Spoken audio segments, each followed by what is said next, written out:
பிங்கோக்குள்ளாடி என்ன இருக்குது அப்படின்னு தெரிஞ்சுக்கிற ஆசை என்கிட்ட இருந்தது. ஸோ நான் அதனால் பிங்கோவில் என்னென்ன இருக்குன்றதை படித்து பார்க்குறேன், உங்கள்கிட்டையும் சொல்கிறேன், தெரிஞ்சுக்கோங்க. இப்போ அதில் வந்து black salt and black sugar இருக்குது. உங்களுக்கு எவ்வளோ பேருக்கு தெரியும் தெரியாது. ஆயுர்வேதாவில் பிளாக் சால்ட் வந்து மிகப்பெரிய மருந்து, ஜீரணத்துக்கும் பல டைஜெக்ஷன் ப்ராப்ளம், கேஸ் பிரச்சனைக்கெல்லாம் நல்ல மருந்து. அதுவும் பிளாக் சுகர், சுகர் கேனை வந்து பாயில் பண்ணி எடுக்கிறது. குறிப்பாக வந்து ஜப்பானில் தான் அதிகமாக இந்த அளவு இந்த ப்ராசஸ்டு நேச்சுரலான சுகரை எடுக்கிறாங்க.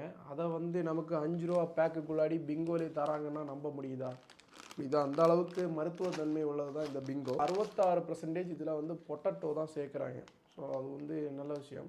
ஆனால் என்ன, ரிஃபைன்டு பாம் ஆயில் தான் யூஸ் பண்ணுறாங்க. கொஞ்சம் ஒலிவ எண்ணெய் போட்டு பொரிச்சு தந்துருந்தாங்கன்னா நல்லா இருந்திருக்கும். ஸோ 5 ரூபாய்க்கு ஓவர் ஆசை தான். பட் இருந்தாலும் பாம் ஆயில் வந்து நல்லது கிடையாது. ஸோ கார்டியாக் பிரச்சனை இருந்தாலும், ஸோ ஹைப்பர் டென்ஷன், டயபெட்டிக் எந்த பேஷண்ட்ஸுக்கும் இது வந்து சூட் ஆகாது. ஓனியன் பவுடர் சேர்த்துருக்காங்க. பொடிச்சு சின்ன ஓனியனா பெரிய ஓனியனான்றது எதுவும் மென்ஷன் பண்ணலை. தக்காளியும் பவுடர் பண்ணியிருக்காங்க, அதையும் போட்டிருக்காங்க. இஞ்சியையும் பொடிச்சு போட்டிருக்காங்க. இந்த மாதிரி சோடியம் கொஞ்சம் அதிகமாக தான் இருக்குது. ஸோ அதாவது 100 கிராம் எடுத்தோம்னா கிட்டத்தட்ட 822.9 mg அளவுக்கு சோடியம் இதில் இருக்குது.